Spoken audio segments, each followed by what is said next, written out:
કાઠિયાવાડી ઢાબા પર મળે તેવું આપણે ગાંઠિયાનું શાક આજે આપણે ઘરે બનાવીશું. એકદમ ટેસ્ટી ચટાકેદાર આ શાક ઘરે બની જાય છે. તો એના માટે સૌથી પહેલા આપણે લસણની એક ચટણી બનાવવાની છે. તો મેં અહીંયા 7 થી 8 નંગ જેટલી લસણની કળી લીધી છે. એમાં 1 ચમચી લાલ મરચું પાવડર એડ કરી અને આ રીતે વાટી લેવાનું. જ્યારે પણ કાઠિયાવાડી શાક બનાવતા હોય ત્યારે આ રીતે લસણને વાટી અને એડ કરશો તો શાકનો ટેસ્ટ એટલો વધી જશે કે કોઈ જવાબ જ નથી.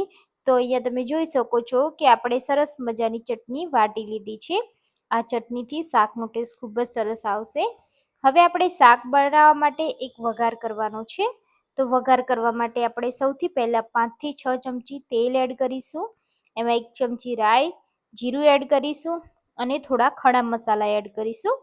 તમાલપત્ર, અહીંયા સૂકું લાલ મરચું, ચક્રફૂલ, લવિંગ એડ કર્યા છે. સાથે આપણે લીલા મરચાં, હિંગ એડ કરવાની છે અને એકદમ ઝીણી સમારી અને ડુંગળી એડ કરવાની છે. તો ડુંગળી એડ કર્યા પછી એને સાતળવાની છે. તો જ્યાં સુધી થોડી એવી ડુંગળી સોફ્ટ ના થાય ત્યાં સુધી આપણે તેને સાતળી લઈશું. તો અહીંયા તમે જોઈ શકો છો એકાદ મિનિટમાં ડુંગળી સરસ સોફ્ટ થઈ ગઈ છે. હવે આપણે તેમાં લસણની જે ચટણી વાટી છે એ એડ કરવાની છે. તો આ રીતે લસણની ચટણીને આપણે ડુંગળી સાથે સોતે કરી લેવાની, જેથી લસણનો ટેસ્ટ આપણો એકદમ સરસ આવી જશે અને લસણની કચાશ પણ દૂર થઈ જશે. તો અહીંયા આપણે ચટણીને મિક્સ કરી લીધી છે આ રીતે. હવે આપણે એમાં ટમેટા એડ કરવાના છે. તો ટોટલ આપણે અહીંયા 2 મોટી સાઈઝના ટમેટાને એકદમ ઝીણા સુધારી લીધા છે. તો જ્યારે ડુંગળી સરસ સતળાઈ જાય પછી જ આપણે તેમાં ટમેટા એડ કરી દઈશું. તો અત્યારે આપણે ટમેટા એડ કરી અને ટમેટાના ભાગનું આપણે મીઠું એડ કરી દેવાનું છે. મીઠું એડ કરવાથી આ શાક જલ્દીથી કૂક થઈ જશે. ટામેટા એકદમ સોફ્ટ જલ્દીથી થઈ જશે અને ઝટપટ ચડી જશે. તો હવે આપણે આ શાકને થોડું થવા દેવાનું છે. તો ટામેટા સોફ્ટ થાય ત્યાં સુધી આપણે તેને થવા દઈશું. તો હવે આપણે તેમાં થોડા મસાલા પણ કરી દઈશું. અડધી ચમચીથી પણ ઓછી આપણે હળદર એડ કરીશું. 1 ચમચી ધાણા જીરું પાવડર એડ કરીશું. અડધી ચમચી જેટલું લાલ મરચું પાવડર એડ કરીશું. તો આપણે અગાઉ પણ જ્યારે ચટણીમાં મરચું એડ કર્યું છે એટલે આપણે અત્યારે મરચું થોડું માપમાં એડ કરવાનું, નહીં તો વધારે તીખું થઈ જશે. અને ઓલરેડી ખડા મસાલા છે એટલે વધારે તીખું થઈ જશે. એટલે આપણે માપનું લાલ મરચું એડ કરીશું. હવે આપણે બધું સરસ રીતે મિક્સ કર્યા પછી ઢાંકણ ઢાંકી તેને થવા દઈશું. તો સ્લો ગેસ પર તેને આપણે આ રીતે પકવી લીધું છે અને તમે જોઈ શકો છો ટામેટા ડુંગળી એકદમ સરસ સોફ્ટ થઈ ગયા છે. ટામેટાને આ રીતે દબાવી અને થોડા ભાગી લેવા અને મેશ કરી દેવા. તો આ રીતે ટામેટા પણ સરસ એવા સોફ્ટ થઈ ગયા છે.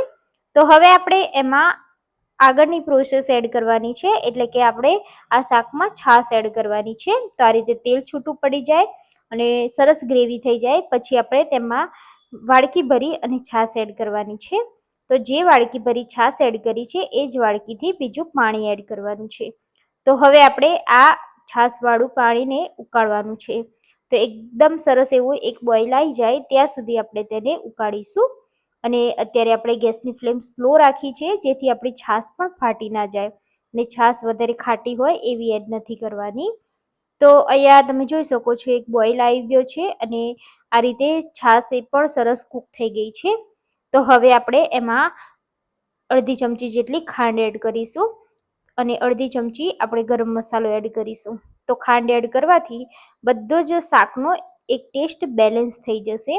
આનાથી ગળપણ નહીં આવે પણ શાકનો ટેસ્ટ બેલેન્સ કરી દે છે. તો હવે આપણે ઉકળતા આ પાણીમાં ગાંઠિયા એડ કરવાના છે. તો મેં અહીંયા હોમમેડ જ ગાંઠિયા લીધા છે. આની રેસીપી મેં મારી ચેનલ પર આપેલી છે. 2 દિવસ પહેલાં જ આની રેસીપી મેં અપલોડ કરેલી છે. તો તમે ત્યાંથી પણ આ ગાંઠિયા ઘરે બનાવી શકો છો. તો ગાંઠિયા એકદમ સરસ આપણા આ રીતે પાણીમાં ઉકાળવાના છે જેથી ગાંઠિયા આપણા સોફ્ટ થઈ જાય. તો હવે આપણે ફરી ઢાંકણ ઢાંકી દઈશું અને ફરીથી આને આપણે એકાદ મિનિટ જેવું ઉકાળી લઈશું. તો ગાંઠિયા સાથે બધી જ ગ્રેવી સરસ ઓબ્ઝર્વ થઈ ગઈ છે અને તમે જોઈ શકો છો રસો પણ થોડો ઘટ થવા લાગ્યો છે. તો બસ અત્યારે જ આપણે ગેસની ફ્લેમને હવે બંધ કરવાની છે અને એમાં આપણે લાસ્ટમાં લીલા ધાણા ભાજી એડ કરવાની છે. તો આપણે બધા જ મસાલા કરી લીધા છે એટલે લાસ્ટમાં આપણે ખાલી ધાણા ભાજી જ એડ કરીશું. શાક પણ આપણું થઈ ગયું છે. હવે ગેસની ફ્લેમને બંધ કરી દેવાની છે અને ગરમા ગરમ આ શાકને તમે રોટલી, રોટલો, પરાઠા કે પછી ભાખરી સાથે સર્વ કરો. ખાવાની ખૂબ જ મજા આવે છે. એકવાર જો તમે આ રીતે આ શાક બનાવશો તો તમે ક્યારેય પણ બહાર ખાવા નહીં જાઓ. ઘરે આ રીતે તમે શાક બનાવી અને ખાઈ શકો છો.